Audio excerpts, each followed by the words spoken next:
5, it's okay to strike, kick, even bite an adult if they're ever in danger. If they ever have to use their street edge, be loud and scream, help, get away, stranger danger, not my dad. So if the kids were here, one of these days I'm going to have to get one of them in. This is a technique that you can teach, and it's exactly how I teach it. It's a technique called Crazy Monkey.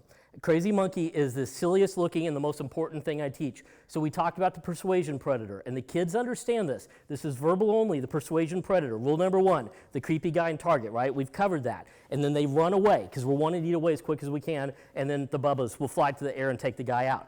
On this one, though, on Crazy Monkey, the times I've seen a true abduction during those months that I was doing the work, getting ready for this, what I did see is a lot of times the guy would come up, he would grab a kid and he'd say, come with me, and he'd walk with him. I saw it several times. And a lot of times, people in the comments were asking, why did that kid walk with him? Why didn't he break out his karate move, or why didn't he do whatever? Well, I can tell you why. I can tell you why very, very succinctly. It's called the OODA loop.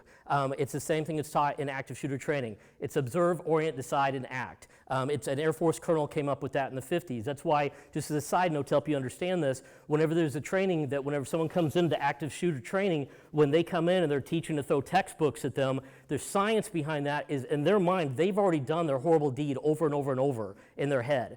Anything from the bad guy getting ready to try to mug you at the grocery store all the way to this, they've already done it. So when they're coming in and they're expecting to start doing their evil deed, and they have this stimuli of textbooks flying at them, observe, orient, decide, act. By the time they can process, this isn't going like I thought it would, is where the takedown is going to happen. So that's what's happening to kids, though, is the very simple way to put it is they're just getting overwhelmed. You've got someone, and it's men, so you've got a grown man with a grown man's voice saying, come with me, kid. They're just in a daze. There's so much going on. They've gone in an OODA loop, and they're stuck in the very beginning, and so they just start walking. So that's what we need to break them out of, and how we do that is Crazy Monkey. So Crazy Monkey decides to teach the kids, and what I always say to them is I say, I know you're made of rubber because you're a kid, but try not to hit your head when you go down. So I tell them, tuck your chin to your chest.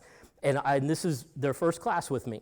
I'll say, okay, I'm going to grab you, and I'm going to say, come with me, kid. And as soon as I do that, they fall flat on their back, and they start kicking and punching towards me while yelling, stranger danger, not my dad. And then I'll say, what if I go this way? And I go here, and I have them spin so they can't get to the head.